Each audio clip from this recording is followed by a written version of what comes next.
এবারের টি-20 বিশ্বকাপে দারুণভাবে শুরু করেছে বাংলাদেশ। যদিও ব্যাটিংটা জুৎসই না হলেও বোলিংটা হয়েছে দেখার মতো। এবারের বিশ্বকাপে বাংলাদেশের কেবল একজনেরই ইকোনমি ৮-এর উপর। হ্যাঁ, আপনি ঠিকই ধরতে পেরেছেন, তিনি আর কেউ নন, তিনি হলেন নাম্বার 1 অলরাউন্ডার সাকিব আল হাসান। যদিও তিনি বিশ্বকাপের আগে থেকেই অফ ফর্মে ছিলেন, না পারছিলেন ভালো ব্যাটিং করতে, না পারছিলেন ভালো বোলিং করতে। তবে নেদারল্যান্ডসের বিপক্ষে অপরাজিত ৬৪ রানের ইনিংস খেলে জানান দিয়েছেন তিনি এখনও ফুরিয়ে যাননি। বিশ্বকাপে টাইগার বোলারদের ইকোনমিতে ১ নম্বরে আছেন মুস্তাফিজুর রহমান, তার ইকোনমি ৩.৯১। ২ নম্বরে আছেন মাহমুদুল্লাহ রিয়াদ, তার ইকোনমি ৫.৪০।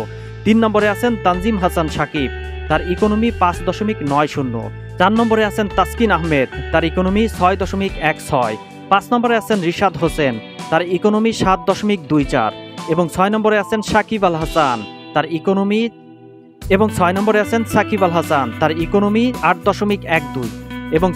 আছেন সাকিব আল হাসান, তার ইকোনমি ৮.১২, যা তার নামের পাশে একদমই বেমানান।